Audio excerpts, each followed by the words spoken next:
Bismillahirrahmanirrahim. Assalamualaikum warahmatullahi wabarakatuh. Alhamdulillah wassalatu wassalamu ala asyrafil anbiya'i wal mursalin wa ala alihi wa sahbihi ajma'in, amma ba'.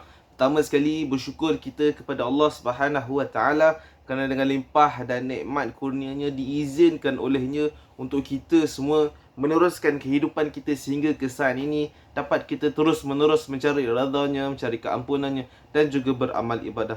Dan juga salam dan selawat ke atas junjungan besar Nabi Muhammad sallallahu alaihi wasallam, ahli keluarganya, para sahabat. Semoga Allah Subhanahu wa taala merahmati mereka semua dan juga semoga Allah Subhanahu wa taala merahmati kita semua. Amin amin amin ya rabbal alamin. Jadi alhamdulillah dapat kita teruskan kehidupan kita, dapat kita bertemu lagi dalam siri Ramadan 2022 #Ibrah Al-Quran dan As-Sunnah. Jadi insyaAllah dalam episod hari ini saya nak kongsikan sebuah kisah yang begitu ringkas tentang seorang ibu dan anak yang berlaku ketika zaman Sayyidina Umar Al-Khattab radhiyallahu anhu. Jadi apakah kisahnya? Jadi pada suatu ketika dahulu di zaman Sayyidina Umar Al-Khattab radhiyallahu anhu, terdapat seorang lelaki yang menggendong ibunya ataupun mendukung ibunya melakukan tawaf. Kemudian setelah selesai beliau melakukan tawaf sambil menggendong ibunya, dia pergilah bertemu dengan seorang lelaki yang bernama Abdullah bin Umar, iaitu anak kepada Sayyidina Umar Al-Khattab radhiyallahu anhu. Lalu dia bertanya, "Adakah aku sudah membayar jasanya?"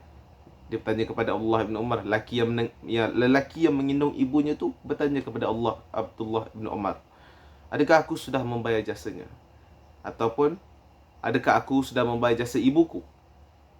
Lalu Abdullah bin Umar menjawab, "Jika engkau menginfakkan emas ataupun perak ataupun melakukan segala kebaikan, nescaya tidak mampu untuk engkau membayarnya walaupun setitik susu daripadanya."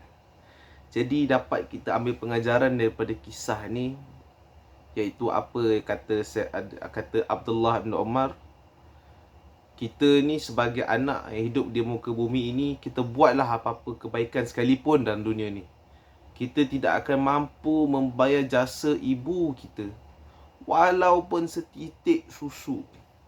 Itu apa kata Abdullah bin Umar. Jadi para penonton sekalian yang masih ada ibu atau masih ada ayah, berbaktilah kepada mereka selagi mana mereka masih hidup di dunia ini. Dan bila saya ceritakan tentang kisah ibu dan anak ni, saya teringat sebuah hadis Nabi sallallahu alaihi wasallam yang famous juga, berkenaan tentang Nabi kata celaka kepada orang. Apa Nabi kata? Pada suatu ketika tu Nabi sedang naik mimbar. Kemudian Nabi berkata amin. Kemudian naik lagi satu anak tangga, Nabi berkata amin. Kemudian naik lagi satu tangga, Nabi berkata amin. Lalu lepas dah selesai segalanya, para sahabat tanya, "Ya Rasulullah, aku mendengar kau berkata amin sebanyak 3 kali. Apa yang kau aminkan?" Kemudian Rasulullah kata, "Ketika aku sedang naik mimbar, malaikat Jibril datang kepadaku lalu berkata,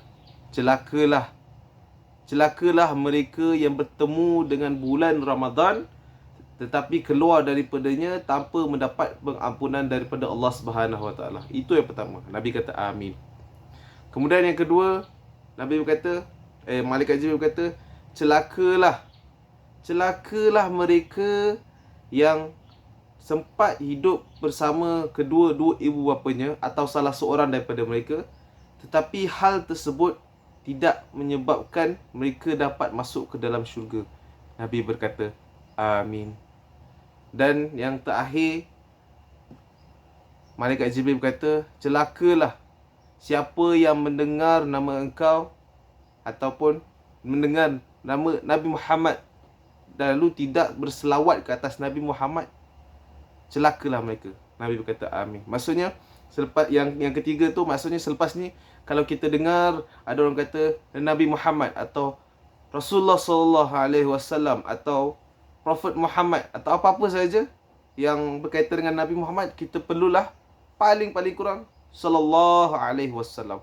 Jadi dalam episod-episod yang akan datang, kalau dengar saya sebut Nabi Muhammad atau Rasulullah, maka para penonton sekalian kena jawab sallallahu alaihi wasallam. Sebab itulah pada awal-awal masa mukadimah tadi, bila saya cakap salam dan salawat kata junjungan besar Nabi Muhammad sallallahu alaihi wasallam, saya senyap seketika. Kerana saya nak para penonton sekalian menjawab terlebih dahulu, baru kita sambung sallallahu alaihi wasallam. Jadi 3 perkara itu yang Nabi berkata amin. Celakalah mereka yang bertemu dengan bulan Ramadan tapi keluar daripadanya tanpa mendapat pengampunan daripada Allah SWT. Nabi kata amin. Yang kedua, celakalah mereka yang dapat hidup bersama kedua-dua atau salah seorang daripada orang tuanya, tetapi hal tersebut tidak menyebabkan mereka masuk ke dalam syurga. Nabi berkata amin. Dan yang ketiga, celakalah mereka yang dengar namamu tapi tidak berselawat ke atasmu. Nabi berkata amin. Jadi ingat 3 perkara ni. Darjat ibu dan ayah kita ini sangat-sangatlah tinggi. Jadi mereka yang masih ada ibu dan ayah atau salah seorang daripada mereka, itu juga merupakan satu rezeki daripada Allah Subhanahu Wa Taala. Jadi para penonton sekalian, moga-moga dapat manfaat. Kalau tak semua, kalau tak banyak, satu pun alhamdulillah cukup dah. Jadi jangan lupa amalkan apa pengajaran kita dapat dalam episod ni dan episod yang lepas dan episod yang akan datang.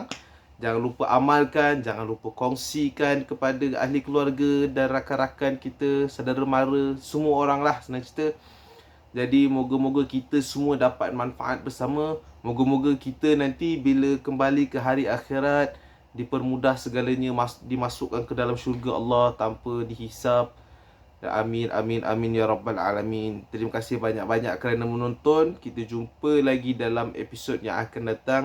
Jazakumullah khair. Barakallahu fikum. Sekian. Assalamualaikum warahmatullahi wabarakatuh.